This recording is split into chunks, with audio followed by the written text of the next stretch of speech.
नमस्कार। खास खबर में आप सभी का स्वागत है। मैं हूं डॉक्टर प्रभात। खास खबर में आज हम बात करेंगे एक पड़ोसी की। पड़ोसी जो नक्शे पर आया 1971 में, लेकिन अब एक बार फिर वहां पर बड़ी हलचल देखने को मिल रही है। जमहूरियत की वापसी को लेकर वहां पर कोशिशें हो रही हैं। अगले साल चुनाव होने वाले हैं, लेकिन ये चुनाव कितने आसान होंगे, खासतौर पर उन घटनाक्रमों के बीच जो इन दिनों वहां पर हो रहे हैं। भारत का इस पर क्या रुख रहने वाला है और भारत पर इसका कितना असर पड़ेगा। जमहूरियत वहां पर लौटती है तो भारत के लिए कितना संतुष्टिदायक होगा।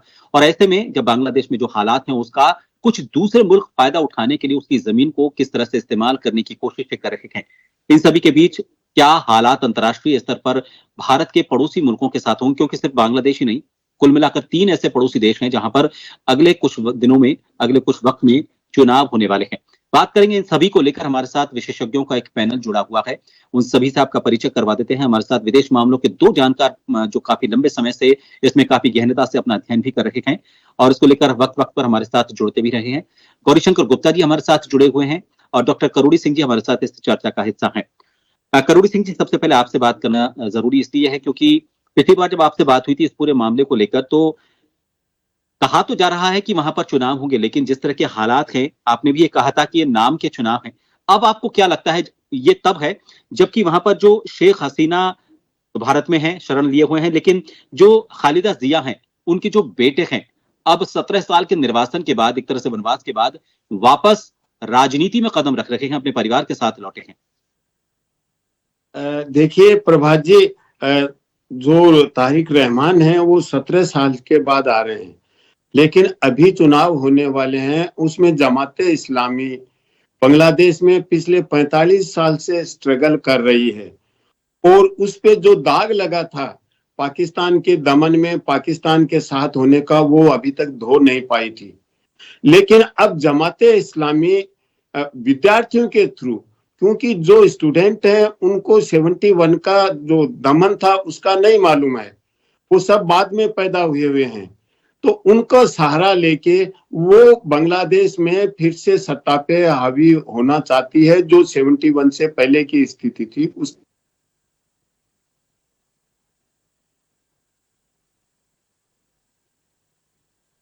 प्रभाव बढ़ा रही है और बढ़ाने के लिए उनको ऐसा लग गया है, क्योंकि यूनुस ने जिस तरह से अंतरिम सरकार चलाई लगभग पिछले 16-17 महीने से, उसमें उन्होंने एक प्रयास किया कि कुछ सुधार किए जाएं, बहुत से कमीशन बनाए, सब कमीशन का एक कंसेंसस कमीशन बनाया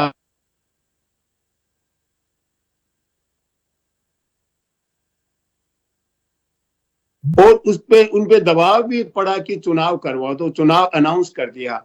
अब चुनावों को लेके जो समस्या है वो ये है कि जो आवामी लीग है उसको कंटेस्ट करने दिया जाए, नहीं करने दिया जाए। आवामी लीग बहुत प्रभावशाली पार्टी है, विशेष रूप से बांग्लादेश के गांव में उसका काफी अच्छा कैडर है। तो हसीना ने मान लीजिए कोई अन्याय किया, वो चली गई लीडर, तो पूरी पार्टी को इलेक्टोरल प्रोसेस से डिनाई कर देना, ये मुझे लगता नहीं है कि बांग्लादेश के आवाम को एक्सेप्टेबल होगा। और दुनिया के कई देश हैं, पश्चिमी देश भी, अमेरिका, ब्रिटेन, जर्मनी, कनाडा, सब कह रहे हैं कि वहां फ्री फेयर चुनाव होना चाहिए, इंक्लूसिव चुनाव होना चाहिए, और भारत भी यही बात कह रहा है कि इंक्लूसिव चुनाव होना चाहिए। लेकिन मुझे लगता है कि आवामी लीग को वो अलाउ नहीं करेंगे, तो एक तो यहाँ चुनाव की लेजिटिमेसी नहीं रहेगी। दूसरा ये है कि जो अभी 3 अलायंस है वहां से, एक तो स्टूडेंट्स की पार्टी है एनसीपी, तो उसके अराउंड है, छोटे छोटे ग्रुप हैं। एक बीएनपी है जो तारिक रहमान की पार्टी हम अभी इस समय कह सकते हैं, और एक जमाते इस्लामी है। तो ये 3 तरह के गठबंधन अभी उभर कर सामने आ रहे हैं और इस गठबंधन में बीएनपी ये चाहती है कि चुनाव हो और बीएनपी की जीतने की संभावना है, क्योंकि देखिए अपना जो क्षेत्र है इसमें एक घराना ट्रेडिशन होता है। मुजीबुर रहमान का या हसीना का एक घराना है, राजनीतिक घराना, उसी तरह से वहां जियाउर रहमान का घराना है। घराना राजनीति में नहीं, अपने संगीत में भी होते हैं, शिक्षा के क्षेत्र में भी हैं और बिजनेस में भी है। तो ये हमारी संस्कृति का पार्ट है। तो जब हसीना को माइनस कर देते हैं तो बीएनपी बहुत प्रभावशाली पार्टी बनती है और जमातें ये समझ गई कि वो नहीं, बीएनपी नहीं जीतने देगी। तो ये सब एक साथ थे हसीना के अगेंस्ट में, अब सब आपस में लड़ रहे हैं। तो जमातें ये चाहती है कि हिंदू मुस्लिम कर दिया जाए और वो कुछ स्टूडेंट्स का सहारा भी ले रही है, और जमातें चाहती है कि चुनाव पोस्टपोन्ड हो किसी न किसी रूप में, तो आगे स्थिति हो सकता है फेवरेबल बन जाए। तो कुछ ऐसे मीडिया कह रहे हैं कि यूनुस भी चाहता है कि चुनाव पोस्टपोन्ड हो, लेकिन इसका मुझे नहीं लगता कि यूनुस ऐसा चाहता होगा कि चुनाव पोस्टपोन्ड हो। लेकिन जमातें चाहती है कि हिंसा कर दी जाए, चुनाव पोस्टपोन्ड हो जाए। तो जमातें वो बीएनपी के लीडर्स को भी मरवा रही है, हिंदुओं को भी मरवा रही है। तो वो चाहते हैं कि हिंदू मुस्लिम दंगा या माइनॉरिटी और जो मेजोरिटी का कुछ हो जाए, तो इंडिया को प्रोवोक कर दिया जाए, इंडिया कुछ एक्शन ले और हम कहते हैं कि देखिए इंडिया इंटरफेरेंस कर रहा है। तो बंगाली राष्ट्रवाद का वो सोल स्पोक्स पर्सन बन के जमाती चाहती है कि मैं सपोर्ट ले लूं, लेकिन इंडिया बहुत ही समझदारी से अभी भी बात ले रहा है। इंडिया का जो एटीट्यूड है, जो हमारे विदेश मंत्रालय के प्रवक्ता ने स्पष्ट रूप से कहा है कि हम चाहते हैं कि फेयर फ्री इंक्लूसिव इलेक्शन हो, इंटरफेरेंस नहीं। लेकिन यहाँ पे हमारी सरकार पे भी दबाव है जब माइनॉरिटी पे वहां अत्याचार होता है तो लेकिन हमारे विदेश मंत्रालय ने एक चीज एडमिट की है कि जब से यूनुस आए हैं 2900 इंसिडेंट हो चुके हैं इस तरीके के। कुछ तो हत्याएं हैं, लेकिन प्रॉपर्टी को जला देना, किसी की जमीन पे कब्जा कर लेना, किसी को हैरेस कर देना, किसी को पीट देना, 2900 इंसिडेंट हो गए हैं माइनॉरिटी के साथ, जो अच्छी स्थिति नहीं है बांग्लादेश की। तो हम ये मान के चलते हैं कि फेयर एंड फ्री इलेक्शन हो जाए, लेकिन मुझे लगता है कि स्थिति बिगड़ भी सकती है अगर अराजकता की स्थिति हो, हिंसा की स्थिति हो, क्योंकि यूनुस मैनेज नहीं कर पा रहे हैं। एक तो उनकी लेजिटिमेसी नहीं है, दूसरा यह है कि वो इतना राजनीति में बहुत से मामलों में परिपक्व हैं, लेकिन जो राजनीति की चतुराई होती है वो उनमें इतनी मुझे लगती नहीं। दूसरी एक सेना है, सेना में जमाती का काफी प्रभाव बढ़ गया है। तो एक तरफ वो सेना प्रमुख है और जो जमाती वाले सपोर्टर हैं सेना में, वो सेना को भी एक तरह का डिवाइड सा कर रहे हैं। तो ऐसी स्थिति में अगर और अराजकता हुई चुनाव में, ये तो हालत खराब हो सकती है। जी, अलग अलग मतलब कई ध्रुव बनते वहां पर जा रहे हैं, इससे हालात बिगड़ने की तरफ ही जा रहे हैं। खैर गौरीशंकर जी, देखिए भारत का विरोधी जमात को कहा जाता है, आईएसआई के साथ उसके साथ क्या मीटिंग पाकिस्तान में हुई, उसको लेकर भी कई रिपोर्टें सामने आई हैं, और इस बीच एनसीपी के साथ मिलकर वो चुनाव लड़ने की बात कह रही है। शेख हसीना की पार्टी को चुनाव लड़ने से मना कर दिया गया है। इधर से वो बीएनपी जो है, खालिदा जिया की जो पार्टी है, उनके खालिदा जिया के जो बेटे हैं वो यहाँ पर आ गए हैं। क्या लगता है इन हालात के बीच में भारत के साथ जो पड़ोसी देशों के, अगर जब ये चुनाव हो जाते हैं, जो भी पार्टी जीती है, इन हालात में भारत के साथ रिश्तों पर आने वाले वक्त में किस तरह का असर आपको बांग्लादेश के साथ नजर आता है? माइक सर, माइक ऑन कीजिएगा। प्रभात जी नमस्कार, करोड़ सिंह जी को भी नमस्कार, आपके दर्शकों को भी नमस्कार। देखिए बांग्लादेश की सिचुएशन अभी बड़ी डेलिकेट पोजीशन में नजर आ रही है मेरे को। मैं, आपको पता है मैं बांग्लादेश में सर्व कर चुका था, बहुत पुरानी बात है, 85-88 के बीच में। वहां पे मेरे को 4 मेजर फोर्सेज नजर आती हैं, अभी भी वो हैं। एक तो अवामी लीग थी सबसे प्रमुख पार्टी, बीएनपी सेकंड नंबर की पार्टी, फिर जमात और ये फंडामेंटलिस्ट लोग थे, इनका कुछ सपोर्ट था, और एक आर्मी एक अपने आप में एक प्लेयर रहा है, बहुत बड़ा नहीं रहा लेकिन यस हमेशा वो एक पॉलिटिक्स प्ले कर रहा है। तो ये 4 फोर्सेज वहां पर हैं। अभी जब से अगस्त 24 में जब शेख हसीना को बाहर निकाला गया और ये मूवमेंट हुआ, उसके बाद से ये परिवर्तन काफी तेजी से वहां हो रहे हैं। पहले चीज तो यूनुस ने क्या किया कि जितने भी क्रिमिनल एलिमेंट्स थे और जमात के जो कट्टरपंथी लोग थे, उनको सबको जेलों से रिहा कर दिया। दूसरा, इन लोगों को एम्पावरमेंट मिल गया जो कट्टरपंथी थे, तो इन्होंने स्ट्रीट डेमोन्स्ट्रेशन करके अपने आप को और स्ट्रॉन्ग बना लिया। इनकी फंडिंग भी कहीं से हो रही है, विदेशों से भी हो रही है और देश से भी हो रही है। तो ये फोर्सेज बहुत ही ज्यादा स्ट्रॉन्ग हो गई थी। और बीएनपी बड़ी कमजोर थी, क्योंकि बीएनपी की खालिदा जिया जो है वो काफी अरसे से बीमार थी और अभी तो वो हॉस्पिटलाइज्ड है। तो इसमें थोड़ा परिवर्तन अब सिचुएशन में आएगा। देखो बीएनपी के जो नए लीडर तारिक जो आए हैं उनके बच्चे, उनसे एक तो पावर वैक्यूम में थोड़ी कमी आएगी क्योंकि पावर वैक्यूम कंप्लीट हो गया था। यूनुस के पास तो आप जानते हैं वो इलेक्शन जीत नहीं सकते, पॉलिटिकल नॉलेज नहीं है, एक्सपीरियंस नहीं है, उनको वहां बिठा दिया। किस वजह से बिठाया इसका तो अमेरिका ही सोच सकता है क्योंकि उन्होंने ही भेजा है इनको। और उनके समय में टोटल पावर वैक्यूम हो गया, सिचुएशन उनके हाथ से निकलती जा रही थी धीरे धीरे और माइनॉरिटीज पे पर्टिकुलरली हिंदुओं के ऊपर अत्याचार बढ़ रहे थे। जैसे अभी करोड़े सिंह जी ने बताया, विदेश मंत्रालय के प्रवक्ता ने बताया कि करीब करीब 3000 इंसिडेंट्स उनके अटैक के उनके ऊपर मिले हैं। तो ये सिचुएशन बनी हुई थी। अब तारिक के आने से मेरे को लगता है कि सिचुएशन में थोड़ा बदलाव आएगा क्योंकि बीएनपी अभी भी उनके पास सपोर्ट बेस है और जिस तरह से उनका स्वागत हुआ है बांग्लादेश में, वो ऐसा लगता है कि अभी उनका सपोर्ट वापस उभर के सामने आएगा। क्योंकि अभी दो ही ऑप्शन है वहां पे लोगों को, आवामी लीग को इन्होंने बैन कर दिया तो उनके जो कैंडिडेट्स हैं उनकी फंडिंग की प्रॉब्लम है, वो अगर निर्दलीय के रूप में आएंगे तो भी उनको समस्याएं कई तरह की आएंगी। तो बेसिकली बीएनपी और जो फंडामेंटलिस्ट पार्टी हैं, जो जमात के साथ कुछ पार्टियों का गठबंधन बन रहा है, ऐसा लग रहा है कि 7-8 पार्टियां उनके साथ मिलके चुनाव लड़ना चाहती हैं, तो ये दो फोर्सेज वहां पे होंगी। तो एक तो इंक्लूसिव तो चुनाव नहीं होगा, ये तो पक्की बात है क्योंकि आवामी लीग का मेरा अभी भी मानना है कि कम से कम 30 to 40% सपोर्ट बेस हमेशा रहा है 71 के बाद से। अभी अगर गठा भी होगा तो 25-30% तो जरूर उनका सपोर्ट बेस है। तो वो उनको एक्सक्लूड कर देंगे तो इंक्लूसिव चुनाव तो किसी भी हालत में नहीं होगा। दूसरी चीज ये है कि पावर वैक्यूम कुछ कम हुआ है क्योंकि तारिक के आने के बाद बीएनपी थोड़ी उठ के आएगी और जो उन्होंने स्पीच दिया था आने के बाद उसमें उन्होंने पॉजिटिव साइड कुछ कही है कि उन्होंने कहा कि सभी जो माइनॉरिटीज हैं वो भी बांग्लादेश के हिस्से हैं, उनकी रक्षा करना उनका कर्तव्य है और बांग्लादेश को वो इकोनॉमिकली स्ट्रांग बनाना चाहते हैं। उन्होंने अपना एक प्रोग्राम भी प्रेजेंट किया था अपने एड्रेस के अंदर। तो उस प्रोग्राम में कई पॉजिटिव इंडिकेशंस थे। वो चाहते थे कि हम बांग्लादेश विदेशी ताकतों से मुक्त करें, चाहे वो पाकिस्तान हो चाहे कोई और ताकत हो, उससे मुक्त रहे। तो वो मैं मानता हूं कि हमारे हित में रहेगा।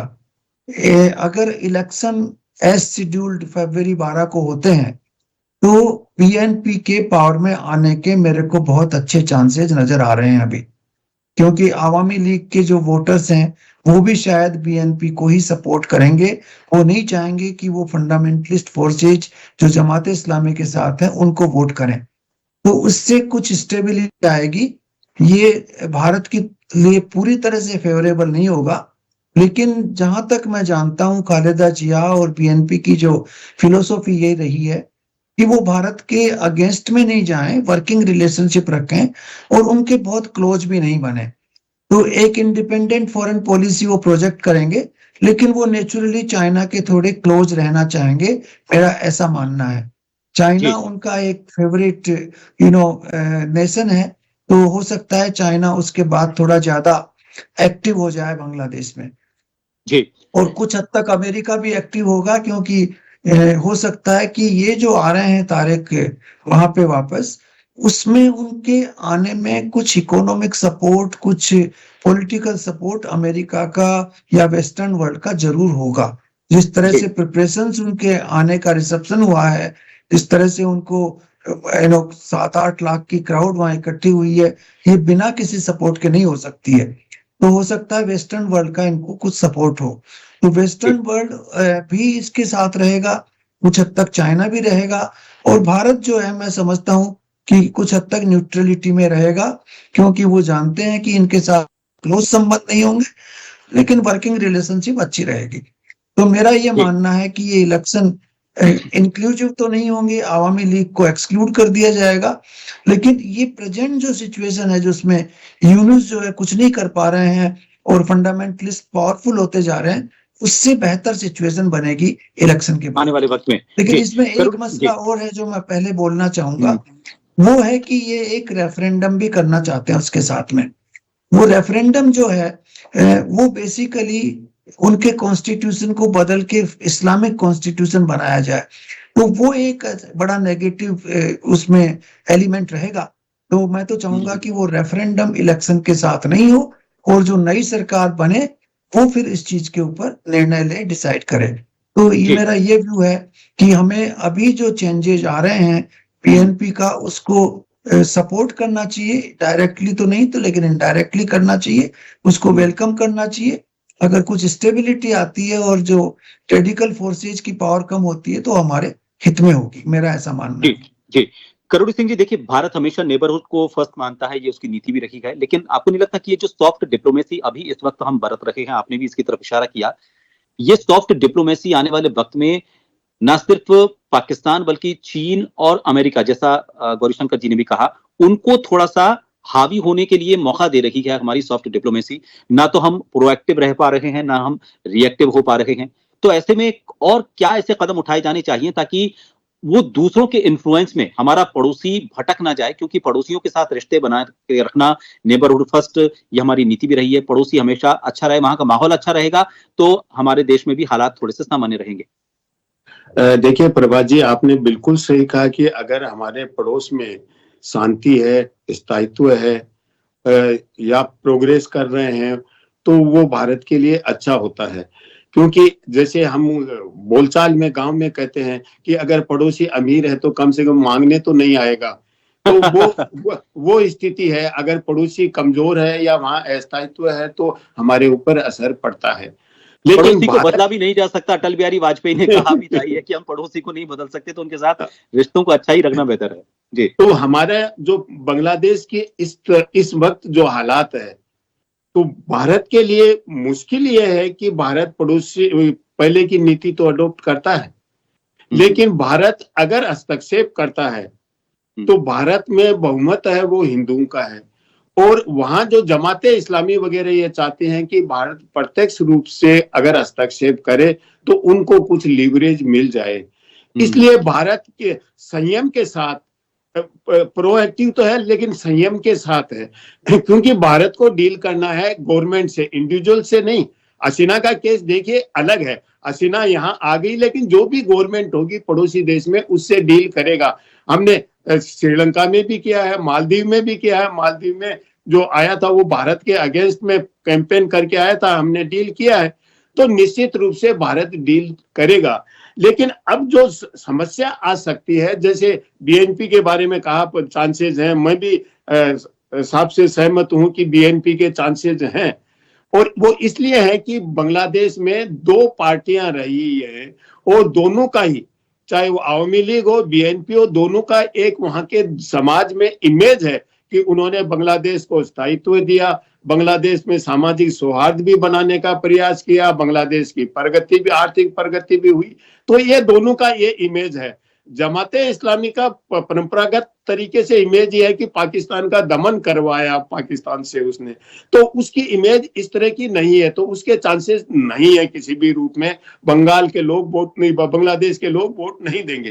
तो ऐसी स्थिति में जब उन्होंने कहा कि एक हम रेफरेंडम भी करवाएंगे और चुनाव करवाएंगे, दोनों साथ आए थे, और रेफरेंडम में जो 25 पॉइंट प्रोग्राम है और जो नया ड्राफ्ट है वो अगर रिजेक्ट हो जाता है तो एक नई संकट की स्थिति बन जाती है। अगर रेफरेंडम में अप्रूव हो जाता है तो ठीक है, उसके अकॉर्डिंग आगे की गवर्नेंस चलती रहेगी, लेकिन वो रिजेक्ट हो जाता है तो पुराने कॉन्स्टिट्यूशन के बेसिस से गवर्नेंस चलना मुश्किल हो जाएगा।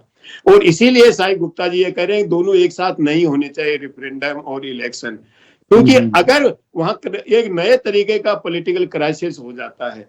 लेकिन दबाव था यूनुस पे ऐसा कि पुराने कॉन्स्टिट्यूशन है वो बदनाम हो चुका है, उसने सिन्हा को बहुत पावर दिए जिसकी वजह से उनका स्वेच्छाचारिता चली, बोसों को जेल में भी डाला, और हसीना से गलती ये हुई कि सब फोर्सेस को एक साथ डील करना शुरू कर दिया उन्होंने, जो जमाते थी उसको भी, और जो दूसरी फोर्सेस थी, करप्शन भी था, बहुत सी चीजों को एक साथ डील करना शुरू कर दिया, तो सब इकट्ठे तो हो गए। लेकिन अब हसीना अगर पिक्चर में नहीं है तो ये आपस में भी लड़ रहे हैं। तो ऐसी स्थिति में मुझे लगता है चांसेस तो हैं बीएनपी के, लेकिन बीएनपी के लिए भी कोई कांटे भरा ताज होगा ऐसा नहीं है कि इतना इतना आसान होगा। फिर कि बांग्लादेश की आर्थिक स्थिति को संभालना है। दूसरे देश रुचि इसलिए ले रहे हैं कि बांग्लादेश का स्ट्रेटेजिक लोकेशन है इस रूप में कि बे ऑफ बंगाल को फेस करते हुए है, म्यांमार डिस्टर्ब्ड कंट्री है, भारत के नॉर्थ ईस्ट में क्रिश्चियन कम्युनिटी है, इसलिए वेस्टर्न कंट्री बहुत ज्यादा रुचि ले रहे हैं। अमेरिका ये भी चाहता है कि चाइना को भी, साउथ ईस्ट एशिया को भी हम वॉच करें, इंडिया को भी वॉच करें। रशिया भी इंटरेस्ट ले रहा है रिसेंटली अभी, तो हर कंट्री वहां इंटरेस्ट ले रहा है। भारत का प्रयास ये होगा कि यहाँ की स्थायित्व के लिए, इस क्षेत्र का और बांग्लादेश और भारत के स्थायित्व के लिए, कोर्डियल रिलेशन के लिए इन फोर्सेज को अलग रखा जाए। ये भारत के लिए बहुत बड़ी चुनौती है कि इन फोर्सेज को अलग कैसे रखा जाए। क्या इसके लिए बीएनपी तैयार होगी? मुझे लगता है कि भारत का बीएनपी के साथ रपट पहले भी अच्छा, जियाउर रहमान ने कुछ काम किए जो इस्लाम से रिलेटेड थे, इस्लाम को सपोर्ट करने वाले थे, लेकिन जमात को उसने आगे नहीं बढ़ने दिया, जमात को दूर रखा। तो भारत के जियाउर रहमान जो इसके तारिक रहमान के पापा हैं, वो जो पहले प्रेसिडेंट रहे, उनसे के टाइम भी अच्छे अच्छे रिलेशन रहे हैं, ऐसा नहीं है भारत के साथ अच्छे नहीं थे। तो मुझे लगता है बीएनपी आएगी तो भारत से अच्छे रिलेशन होंगे और बीएनपी के साथ मिलके भारत सफल होगा कि जो बाहर की शक्तियां हैं वो इस क्षेत्र में आती हैं, जिससे अस्थायित्व की संभावना है वो अस्थायित्व को दूर किया जा सके या उस की संभावना को एक्सप्लोर किया जाए कि अस्थायित्व न हो यहाँ पे। तो मुझे लगता है कि भारत अच्छी तरह डील करेगा, ऑलरेडी चल रहा है। प्रत्यक्ष रूप से भारत का जो जनमानस दबाव डाल रहा है कि माइनॉरिटीज पे अत्याचार हो रहे हैं, उसके लिए भारत कोई सकारात्मक या एक्टिव रोल प्ले करे, मेरे ख्याल से ये भारत के राष्ट्र हित में नहीं है। और भारत की सरकार जो नीति बना रही है, निश्चित रूप से जनमानस का असर तो पड़ता है, लेकिन और बहुत से इनपुट होते हैं, हमारी इंटेलिजेंस भी है, दूसरे देशों की इंटेलिजेंस भी है। तो जो भारत सरकार की अभी नीति है कि संयम और संवेदनशीलता के साथ भारत बांग्लादेश रिलेशंस को डील किया जाए और उसी तरीके से बांग्लादेश से रिश्ते रखे जाएं। जी बिल्कुल। गौरीशंकर जी, देखिए, यूथ को लेकर जैन जी का जो हमने आंदोलन देखा नेपाल में, उसने पूरी दुनिया को एक मैसेज दिया। उसके बाद एक दो जगह और इस तरह के आंदोलन हुए, लेकिन अब बांग्लादेश को अगर हम इस नजरिए से देखते हैं तो यहाँ पर हादी की जिस तरह से हत्या हुई, उसके बाद एक और पॉलिटिकल जो लीडर है वहां पर यूथ का, उसकी हत्या हुई। आपको क्या लगता है, ये पॉलिटिकल वेंडेटा है या फिर उन ताकतों को यहां पर कुचलने की पॉलिटिकल कोशिश हो रही है इन हत्याओं को, राजनीतिक हत्याओं के जरिए, जो आने वाले वक्त में जैसा वो चाहते हैं, जैसा कि यूनुस की अब तक की मानसिकता रही है, जैसा उन्होंने जो भी कट्टरपंथी थे उसको सबको बाहर छोड़ दिया, वो हावी हो, वो तभी हो सकता है जबकि वहां की यूथ वो सुपरमेसी में ना आए। तो क्या आप मानते हैं इसको कि वहां पर यूथ के जो आवाज है उसको कुचलने की कोशिश की जा रही है ताकि आने वाले वक्त में उनकी जो कट्टरपंथी ताकतें हैं उनको ज्यादा बढ़ावा दिया जा सके? नहीं, मेरे को ऐसा नहीं लगता प्रभात जी। ऐसा है कि बांग्लादेश में यूथ ब्रिगेड हमेशा से ही पावरफुल रही है। आप देखेंगे 68 में भी वहां बहुत जबरदस्त यूथ का रोल रहा था। उसके बाद भी, इंडिपेंडेंस के बाद भी यूथ का रोल हमेशा रहा है। और बांग्लादेश के यूथ आज जो मेरे को नजर आ रहे हैं वो काफी फंडामेंटलिस्ट से अफेक्टेड है। जमात उनके ऊपर हावी हो चुकी है। आप ढाका यूनिवर्सिटी में जाएं या किसी और यूनिवर्सिटी में जाएं तो वहां पे फंडामेंटलिस्ट एलिमेंट का जो है प्रभाव बढ़ता गया है और बढ़ता जा रहा है। ये आपने देखा होगा कि भी वहां पे एक हॉल था ढाका यूनिवर्सिटी में, उसको रीनेम कर दिया गया। और ये जो यूथ लीडर जिनका आप नाम ले रहे हैं, ये जमात से काफी क्लोज कांटेक्ट में रहे थे। ये चाह रहे थे कि उनके साथ कोऑर्डिनेट करके पॉलिटिकल एजेंडा को आगे बढ़ाया जाए। तो मेरा तो ये मानना है कि वहां की यूथ जो है वो गलत रास्ता चूज कर चुकी है। और हो सकता है उनमें जो लीडर हो उन्होंने किया हो, मेजोरिटी नहीं हो, लेकिन आप जानते हैं कि जो उद्दंड लीडर होते हैं ना, यूनिवर्सिटी में उन्हीं के पीछे पीछे लोग बढ़ते चले जाते हैं। आपने देखा होगा यूनिवर्सिटी में जब स्ट्राइक होती है तो 2-3 लोग स्ट्राइक को आगे करते हैं, हजारों लोग उनके साथ नहीं देते, वो चुप हो जाते हैं और स्ट्राइक सफल हो जाती है। तो वही सिचुएशन बांग्लादेश में है। अभी जो लीडरशिप है वो बहुत ज्यादा फंडामेंटलिस्ट तौर तरीके को अडॉप्ट कर चुकी है वहां पे। तो मेरे को तो ये अच्छा रहेगा कि बीएनपी एक बार पावर में आ जाए। अवामी लीग आती तो बहुत अच्छा था, लेकिन अनफॉर्चुनेटली वो अभी संभव नहीं है। तो बीएनपी पावर में आ जाए, फंडामेंटलिस्ट फोर्सेज कुछ हद तक कंट्रोल हो, इकोनॉमिक स्टेबिलिटी वापस देश में आए, उसके बाद आगे की चीजें अपन सोचें कि हम माइनॉरिटीज को कैसे सेफगार्ड करें और बाकी जो बाहर की पावर है उनको किस तरह से दूर रखा जाए। ये चीजें बाद में आएंगी। एक बार वहां स्टेबिलिटी आए, जनता में कुछ आश्वासन आए, सरकार का कुछ कंट्रोल बने, तब जाके ये सिचुएशन आएगी। मेरा ये मानना है कि बांग्लादेश की जनता अल्टीमेटली फंडामेंटलिस्ट को रिजेक्ट करेगी, चाहे वो यूथ में हो, चाहे वो पार्टीज के रूप में हो। लेकिन अभी जो यूथ है, जो 5-6 लोग आगे थे, वो सारे फंडामेंटलिस्ट से इम्पैक्टेड थे, उनके ऊपर बहुत बड़ा इन्फ्लुएंस था, तो उनको तो पीछे हटना ही मेरे विचार से ज्यादा अच्छा है।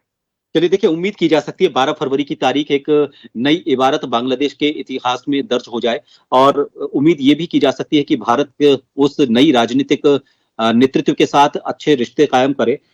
ये बात जरूर है कि जो जिस तरह का बदलाव वहां के यूथ में देखा गया वो थोड़ा सा निराशाजनक हो सकता है, क्योंकि यूथ को आने वाले भविष्य को लेकर चिंता होनी चाहिए, लेकिन वो थोड़ा सा बायस्ड हो गया है, थोड़ा सा प्रभावित हो गया है उन ताकतों से जो थोड़ी सी कट्टरपंथी कही जाती है। खैर, लेकिन उम्मीद पर कायम है। भारत जो अपनी पॉलिसी फिलहाल लेकर चल रहा है वो सबसे बेस्ट पॉलिसी है। हम न्यूट्रल हैं, ना इसके साथ है ना उसके साथ है। जब वक्त आएगा तब हम ये तय करेंगे कि हमें अगला कदम कौन सा उठाना है। लेकिन ये बात भी सही है, भारत को इस बात के लिए भी तैयार रहना चाहिए कि इस कमजोरी का दूसरे मुल्क कोई फायदा ना उठाए, हमारे पड़ोस को, वहां के माहौल को बिगाड़ने के लिए। बहुत बहुत शुक्रिया आप सभी का हमारे साथ खास खबर में जुड़ने के लिए।